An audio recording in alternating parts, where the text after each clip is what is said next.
ये मॉन्स्टर अपने घर पार्टी रखता है, लेकिन इंसान इसे अपने ही घर से बाहर निकाल देते हैं। ये अपनी टॉफी खा रहा था, तभी एक ज़ोंबी गाजर वहाँ आ जाती है। तो मॉन्स्टर सोचता है कि इंसान गाजर की क्या एक्टिंग कर रहा है। तो गाजर कहती है भूतनी के ओरिजिनल हूँ, पर मॉन्स्टर उसकी नहीं सुनता और गाजर को पार्टी में फेंक देता है। गाजर अंदर जाते ही एक इंसान को काट लेती है और वो ज़ोंबी बन जाता है, जिससे सभी लोग पार्टी छोड़कर भागने लगते हैं। तभी उसका दोस्त गाजर को शूट कर देता है, जिससे वो इंसान ठीक हो जाता है और कॉकरोच मॉन्स्टर को बताता है कि ये ज़ोंबी गाजर है। इतने में गाजर के टुकड़ों से नई गाजरें बनने लगती है और इन पर हमला कर देती है। तो कॉकरोच बताता है कि शायद हमें मशीन से हमला नहीं करना चाहिए, क्योंकि उसका दोस्त मशीन से जितनी गाजरों को मारता उससे ज्यादा वहाँ टपक जाती।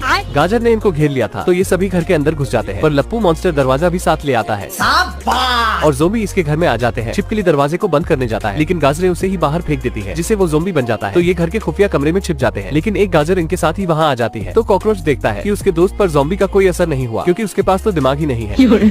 तो कॉकरोच उसे सभी गाजर खाने को कहता है। तभी गाजर कॉकरोच को भी काट लेती है, तो ये गाजरों को खाने लगता है, पर इसके दोस्त फिर भी ठीक नहीं हुए। तभी इसे एक और गाजर दिखती है जो टॉफी चुरा कर भाग रही थी। उसे खाते ही इसके दोस्त ठीक हो